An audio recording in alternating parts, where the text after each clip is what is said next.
राधे राधे, जय श्री कृष्ण। दोस्तों, जब भी हम हिंदू धर्म में पूजा तथा पूजा घर की बात करते हैं या फिर लड्डू गोपाल की बात करते हैं, घर घर में काफी सारे लोग जो भी कृष्ण भक्त होते हैं वो सभी अपने घर में लाला को जरूर रखते हैं। हर घर के मंदिर में प्रायः लड्डू गोपाल देखने को मिलते हैं। पर कुछ लोग भगवान को स्थापित करने के नियम का पालन करते हैं, धीरे धीरे बाद में नियमों को अनदेखा कर देते हैं। ये अगर आपके घर पे लड्डू गोपाल है तो इसके अलावा रोजाना के कामों में भी कुछ नियमों का पालन करना आपका धर्म बनता है। आज मैं आपको बताऊंगा कि किस प्रकार से आप अगर घर में अपने लड्डू गोपाल रखते हैं तो आपको एक छोटी सी भूल नहीं करनी चाहिए, वरना आपकी सारी सेवा बेकार हो जाती है। एकदम सच्ची बात है।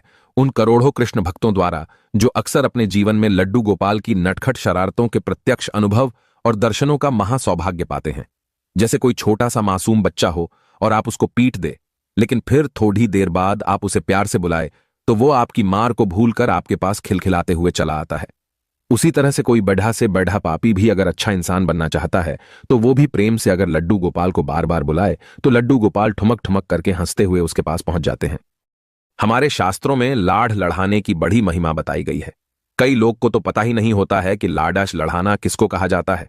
लाड़ लढ़ाना वो तरीका है जिससे अनंत ब्रह्मांडों को जन्म देने वाला, पालने वाला और नष्ट करने वाला परम सत्ता आपके बंधन में बंध जाता है। अब ये आपके ऊपर है कि आप उन्हें किस रिश्ते में बांधना चाहते हैं। आप जिस भी रिश्ते से सबसे ज्यादा प्यार महसूस करते हैं, चाहे वो बेटा हो, भाई हो, भतीजा हो, भांजा हो, कोई भी रिश्ता हो, उसी रिश्ते से बिना किसी संकोच के बाल गोपाल को जोड़े और फिर कुछ दिनों तक उस रिश्ते को नियम से निभाइए। आप चमत्कार देखिए, कुछ दिन बाद भले ही आप उस रिश्ते को भूल जाएंगे पर आपके लड्डू गोपाल नहीं भूलेंगे। दोस्तों, आप देखेंगे, आपको महान आश्चर्य होगा कि अब रिश्ता लड्डू गोपाल आपसे निभाते हैं। दोस्तों, मैं जानता हूं सुनने में थोड़ा सा अजीब लगेगा और लाड़ लढ़ाने में बस यही गहरी मानसिकता होती है कि लड्डू गोपाल से हमारे या आपसे जो भी रिश्ता आपने जोड़ा है, मन ही मन अंदर ही अंदर आप वो रिश्ता निभाते रहे। और मन में अगर भावना करने में दिक्कत आ रही है तो आप चाहे तो कोई भी मूर्ति या किसी भी तस्वीर का सहारा ले सकते हैं। अगर मन में लड्डू गोपाल को खाना खिलाने में एकाग्रता नहीं हो रही है तो मूर्ति के सामने भोग लगाइए। दोनों में कोई अंतर नहीं है। इस प्रेम की सच्ची गाथा मैं आपको एक छोटी सी बताता हूं। आपको सुनकर बहुत ही आश्चर्य होगा। एक बार की बात है, दो बूढ़ी औरतें थीं, दो वृद्ध स्त्रियां थीं, पास पास पड़ोसनें थीं और उन दोनों में बहुत ज्यादा दोस्ती थी। उन दोनों का संसार में कोई नहीं था, इसलिए एक दूसरे का हमेशा साथ देती थी, एक दूसरे का हाथ बटाती थी। एक स्त्री उसमें से हिंदू थी और एक जैनी थी।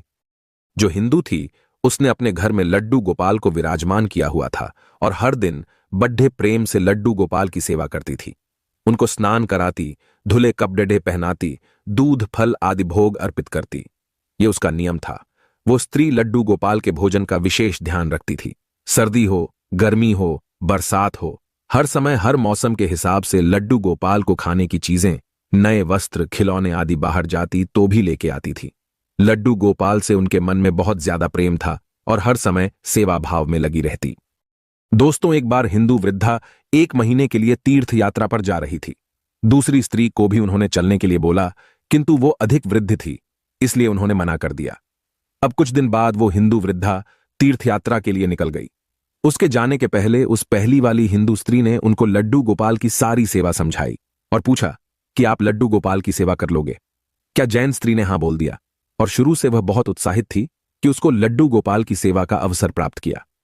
उस दिन उसने बड़े प्रेम से लड्डू गोपाल की सेवा की, भोजन कराने से लेकर रात तक के शयन तक सभी कार्य पूर्ण श्रद्धा के साथ किए और जैसे जैसे बताया था हिंदू स्त्री ने वैसे वैसे उन्होंने किया और वो अपने घर शयन के लिए चली गई। जब अगले दिन वो लौटी लड्डू गोपाल की सेवा के लिए तो उसने लड्डू गोपाल को स्नान कराने की तैयारी की और जब वो लड्डू गोपाल को स्नान कराने लगी तो उसने देखा कि लड्डू गोपाल के पांव पीछे की ओर मुड़े हुए हैं। उसने पहले कभी लड्डू गोपाल के पांव नहीं देखे थे। जब भी देखा था उनको वस्त्रों में देखा था। दोस्तों, अब वो ये नहीं जानती थी कि लड्डू गोपाल के पांव है ही ऐसे घुटनों के बल बैठे हुए लड्डू गोपाल के पांव पीछे की ओर देखकर वो डर गई। सोचने लगी, ये मेरे लड्डू गोपाल को क्या हो गया, इनके पांव कैसे मुड़ गए? उसने उस हिंदू वृद्धा से सुन रखा था कि लड्डू गोपाल जीवंत होते हैं। उसने मन में विचार किया कि मैं इन पैरों की मालिश करूंगी, हो सकता है इनके पांव ठीक हो जाए। बस फिर क्या था, भक्तिभाव में डूबकर वो भोली भाली जैन वृद्धा महिला ने लड्डू गोपाल के पैरों की मालिश शुरू कर दी। इसके बाद वो नियम से रोज 5 बार उनके पैर की मालिश करने लगी और उस भोली भाली वृद्धा की भक्ति देख करके प्रेम देखकर कि ठाकुर जी का हृदय द्रवित हो उठा। भक्त वत्सल भगवान ने अपनी करुणा अपना प्रेम उस वृद्धा पर उड़ेल दिया और एक दिन प्रातः उस जैन वृद्धा ने देखा कि लड्डू गोपाल के पांव ठीक हो गए हैं, वो सीधे खड़े हो गए। ये देखकर वो बहुत खुश हुई और दूसरी स्त्री के आने की प्रतीक्षा करने लगी। कुछ दिन बाद जब दूसरी वाली स्त्री जो हिंदू स्त्री थी वो आकर के लड्डू गोपाल के उसने दर्शन किए तो डर गई और रोना शुरू कर दिया। अचंभित हो गई और पूछा कि मेरे लड्डू गोपाल कहाँ गए। ये सुनकर जैन स्त्री ने उनको सारी बात बताई और यह बात सुनकर के वो वृद्ध स्त्री सन्न रह गई और उनको लेकर के अपने घर गई। वहां जाकर उसने देखा कि लड्डू गोपाल मुस्कुरा रहे थे। वो लड्डू गोपाल के चरणों में गिर पड़ी, बोली, हे गोपाल, आपकी लीला निराली है। मैंने इतने वर्षों तक आपकी सेवा की किंतु आपको नहीं पहचान सकी। तब उस जैन वृद्धा से बोली कि तू धन्य है, तुझे नहीं मालूम कि हमारे लड्डू गोपाल के पांव तो ऐसे ही है पीछे के, किंतु तेरी भक्ति और प्रेम ने लड्डू गोपाल के पांव भी सीधे कर दिए। उस दिन के बाद उन दोनों स्त्रियों के मध्य प्रेम भाव और अधिक बाँच गया और मिलकर लड्डू गोपाल की सेवा करने लगी। बात इतनी है कि जब तक दोनों जीवित रहीं लड्डू गोपाल की सेवा करती रही। दोस्तों, हम कितनी एकाग्रता से मन में लड्डू गोपाल की ध्यान से सेवा करते हैं वो मैटर करता है। अंदर ही अंदर आपको एक रिश्ता जोड़ करके लड्डू गोपाल से पुत्र की तरह, भाई की तरह, पिता की तरह, जो भी आप रिश्ता जोड़ना चाहें उसकी तरह जोड़ करके मन ही मन अंदर ही अंदर वो रिश्ता निभाइए। मन में भावना करने की दिक्कत आती है तो आप एक लड्डू गोपाल को लेकर के आइए, उनकी सेवा करिए। खेल खेल में लड्डू गोपाल तब आपके अपने बन जाएंगे, आपको पता भी नहीं चलेगा। आगे बढ़ने से पहले लड्डू गोपाल जी के लिए एक लायक तो जरूर ही करें। यदि आपके घर लड्डू गोपाल हैं तो एक लायक तो बनता है। दोस्तों, कुछ लोग इन सबको अंधविश्वास, समय की बर्बादी कह सकते हैं, पर दोस्तों ये पता ही नहीं है कि यदि बाल गोपाल चैतन्य महाप्रभु की गुरुमाता के यहां पानी भरना, झाड़ू लगाना, खाना बनाना और बर्तन मांजने तक का काम करते थे, यही बाल गोपाल बूढ़े वल्लभाचार्य जी को रोज सुबह हाथ पकड़ देकर बाथरूम कराने के खेतों में लेके जाते थे। और मैं और क्या कहूं, बाल गोपाल की बातें कभी किसी गरीब भक्त की लड़की की शादी के लिए चुपके से रुपये घर में रख गए नरसिंह की कथा आपने सुनी होगी, और कभी किसी भक्त को दुश्मनों के जानलेवा हमलों से बचाया। दोस्तों, इसी बाल गोपाल ने कितनों को फर्जी मुकदमों से बचाया तो कितनों की सालों पुरानी बीमारियों के दर्द को सेकंड्स में लेकर भाग गए। यही बाल गोपाल है जो एक्सीडेंट में अपाहिज होने वाली दुर्घटना को मामूली फिसलने वाली घटना में बदल देता है। ये वही बाल गोपाल है जो भविष्य में होने वाले कैंसर को मामूली बीमारी में बदलकर खत्म कर देता है। ये ऐसा पक्का रिश्ता निभाता है कि 24 घंटा आपके साथ ही रहता है, और एक बार आप इससे रिश्ता जोड़ लेते हैं तो ये आपको छोड़कर कहीं नहीं जाता है।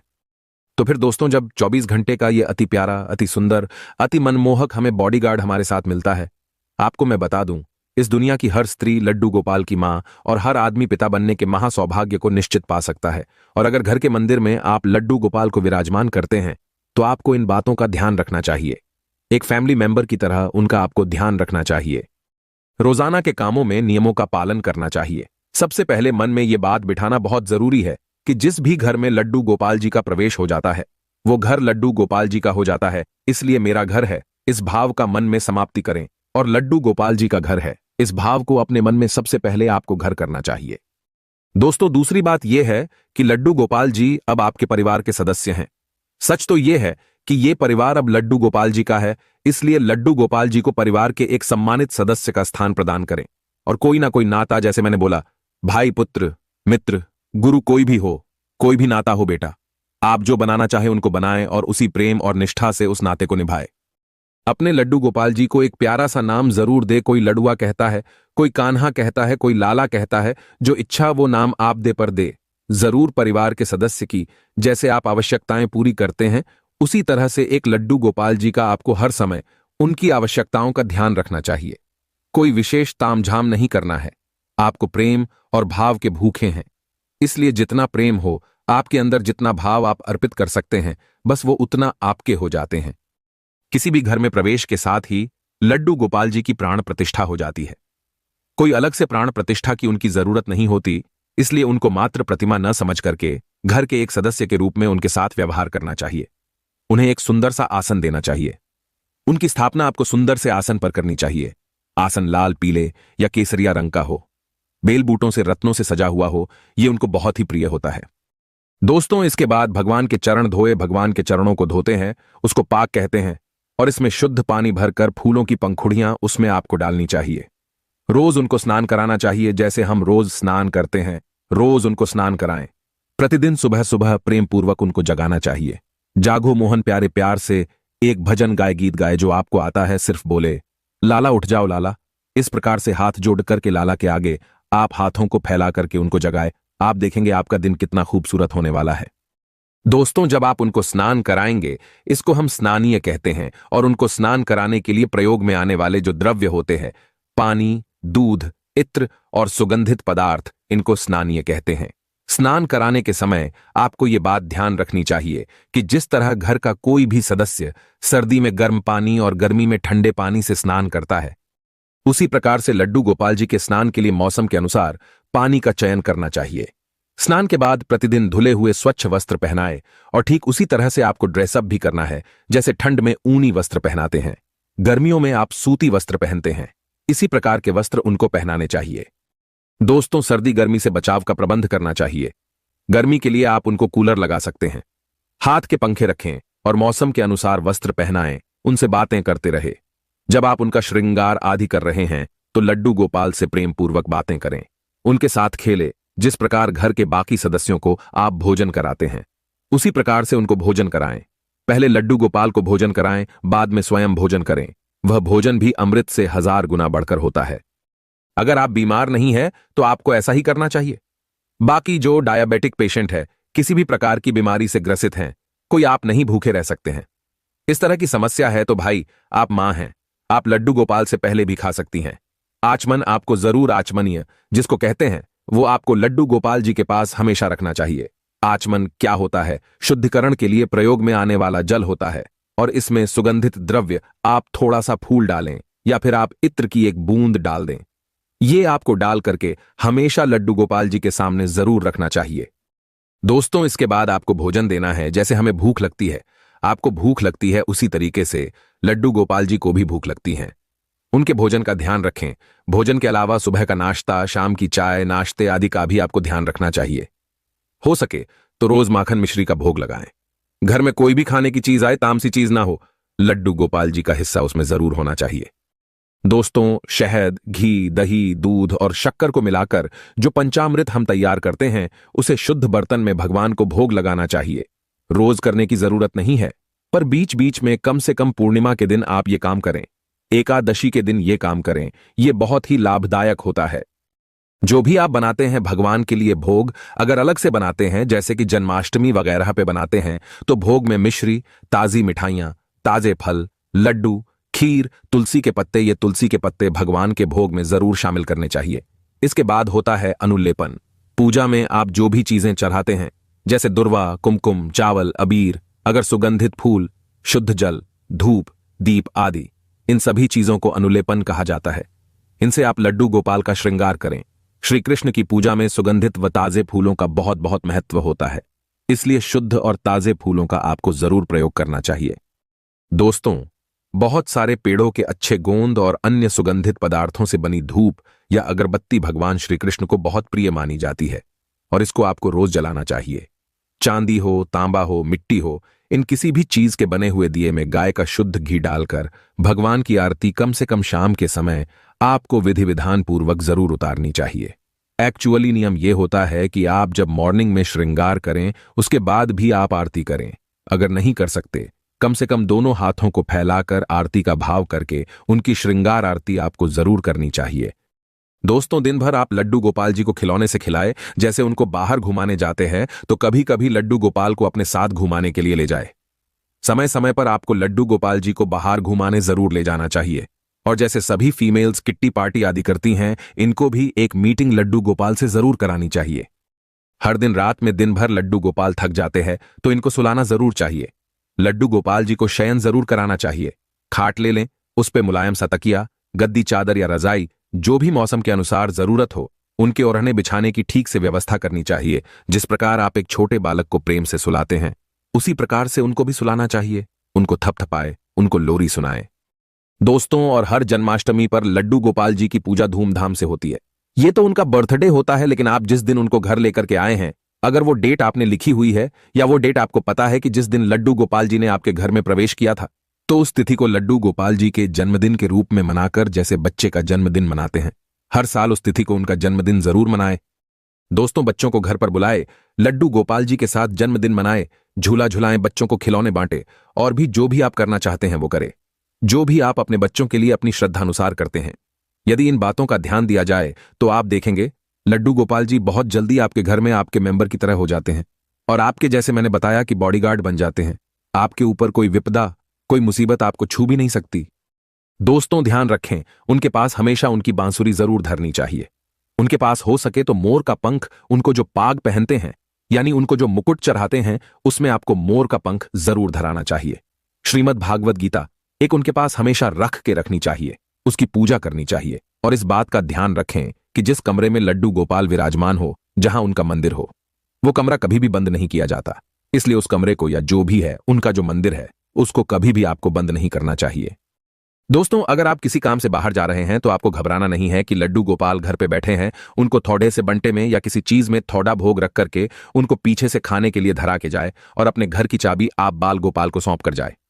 घर की जिम्मेदारी बाल गोपाल को सौंप कर जाए। बाल गोपाल को रखने वालों को थोड़ा परहेज रखना चाहिए, तामसिक चीजों का त्याग करना चाहिए और रोजाना उनका स्नान, श्रृंगार, पूजा, अर्चना, भोग, आरती, शयन, ये सभी चीजें जैसे हम अपने बच्चों के लिए करते हैं वैसे जरूर करने चाहिए। शुरू में भक्त को भावना करनी पड़ती है, लेकिन कुछ दिन बाद जब सही में आपको लड्डू गोपाल का एहसास होने लगेगा, फिर उसके कुछ दिन बाद आपको सपने में लड्डू गोपाल के दर्शन होने लगते हैं और फिर कुछ दिन बाद ऐसा महसूस होता है कि लड्डू गोपाल ने अपने छोटे छोटे मुलायम हाथों से आपको छुआ हो और उसके कुछ दिन बाद लड्डू गोपाल की विशेष कृपा हुई तो उनके अति दुर्लभ दर्शन भी होते हैं। दोस्तों, ये कैसा रिश्तेदार है, बस आपका थोड़ा सा समय जिसमें आप प्रेम पूर्वक उनके साथ खेले कूदे और बदले में वो इतना कुछ देता है कि झोली छोटी पड़ी डे जाती है। घर की गरीबी दूर करने के लिए दुर्भाग्य, इसके मुक्ति के लिए भगवान विष्णु उनके अवतार की पूजा हम करते हैं और उन्हीं में से श्री हरि की पूजा से देवी लक्ष्मी भी प्रसन्न होती है। विष्णु जी और उनके अवतार कौन कौन से? श्री राम जी, श्री कृष्ण जी। इनकी पूजा में एक बात का खास तौर पर आपको ध्यान रखना चाहिए। जब भी हम श्री कृष्ण की पूजा करें, मैं स्नान दान की बात नहीं कर रहा हूं। जब स्नान आदि करेंगे तो आप उनको अच्छे से स्नान कराएंगे। बाकी जब आप दर्शन करें भगवान के तो उनकी पीठ के दर्शन आपको कभी नहीं करने चाहिए। दोस्तों, ऐसा माना जाता है कि इनकी पीठ पर अधर्म का वास होता है। पीठ के दर्शन न करने के संबंध में भगवान विष्णु के अवतार श्री कृष्ण भगवान की एक बहुत ही प्रचलित कथा है कि जब श्री कृष्ण जरासंध से युद्ध कर रहे थे, तब जरासंध का एक साथी असुर कालयवन भी भगवान से युद्ध करने के लिए पहुंचा। कालयवन श्री कृष्ण के सामने पहुंचकर उनको ललकारने लगा। तब श्री कृष्ण वहां से भाग निकले और रणभूमि से भागने की वजह से आपको पता होगा, श्री कृष्ण भगवान का नाम एक नाम रणछोड़ भी है। जब श्री कृष्ण भाग रहे थे तो कालयवन भी उनके पीछे पीछे भागने लगा और जैसे भगवान रणभूमि से भागे, क्योंकि कालयवन के पिछले जन्मों के पुण्य बहुत अधिक थे और श्री कृष्ण किसी को भी तब तक सजा नहीं देते जब तक कि पुण्य का बल शेष रहता है। और कृष्ण जी की पीठ देखते हुए कालयवन भागने लगे। इससे उनका अधर्म बढ़ने लगा, क्योंकि भगवान की पीठ पर अधर्म का वास होता है। उनके दर्शन करने से अधर्म बढ़ता है। जब कालयवन के पुण्य का प्रभाव खत्म हो गया, तब श्री कृष्ण एक गुफा में चले गए। दोस्तों, गुफा में जहां मुचुकुंद नाम का एक राजा निद्र आसन में था, मुचुकुंद को देवराज इंद्र का वरदान था कि जो भी व्यक्ति राजा को नींद से जगाएगा, राजा की नजर पड़ते ही वो भस्म हो जाएगा। कालयवन ने मुचुकुंद को कृष्ण जी समझकर उठा लिया और राजा की नजर पड़े ढहते ही राक्षस वहां भस्म हो गया। इसलिए भगवान श्री हरि की पीठ के दर्शन निषेध है, क्योंकि इससे हमारे पुण्य कर्म का प्रभाव कम होता है और अधर्म बढ़ता है। हमेशा विष्णु भगवान के मुख की ओर से ही उनका दर्शन करना चाहिए। दोस्तों, श्री हरि की पीठ के दर्शन करने से अधर्म बाराच जाता है और इस मुक्ति से, इस पाप से मुक्ति के लिए कठिन चंद्रायण व्रत करना पड़ देता है। इस व्रत के कई नियम बताए जाते हैं। जैसे जैसे चंद्र घटता है, ठीक उसी प्रकार से खान पान में कटौती करनी पड़ी डिदती है। अमावस्या के दिन निराहार रहना पड़ी डिदता है। अमावस्या के बाद जैसे जैसे चांद बढ़ेगा, उसी तरह से खान पान में बढ़ोतरी की जाती है और पूर्णिमा के बाद ये व्रत पूर्ण होता है। ऐसा करने पर भक्त की आराधना से श्री हरि प्रसन्न होते हैं और सभी मनोकामनाओं को पूर्ण करते हैं। कई लोग उनकी पीठ गलती से देख लेते हैं और उनका जीवन परेशानी में चला जाता है। इसीलिए लड्डू गोपाल का पीछे का हिस्सा गलती से भी नहीं देखना चाहिए, नहीं तो आप हमेशा परेशान ही रहेंगे। पीछे का हिस्सा बंद आंखों से उनका साफ कर दें। हाथों की सहायता से अगर आप स्नान करा रहे हैं तो उनके पीछे का हिस्सा मत देखना। दोस्तों, इसलिए ट्राई करें, ऐसा व्रत करने की नौबत ही ना आने दें। आपको विष्णु भगवान के किसी भी प्रतिरूप की, चाहे वो लड्डू गोपाल हो, आपको कहीं लाला हो, कृष्ण भगवान हो, कहीं पर भी श्री राम जी हो या विष्णु भगवान का मंदिर हो, उनके पीठ के दर्शन न करें। दोस्तों, जोड़ा लीजिए, ऐसे रिश्तेदार से ये खूबसूरत सा रिश्ता हर इंसान अकेला है और जरूरत के वक्त ये कृष्णा ही है।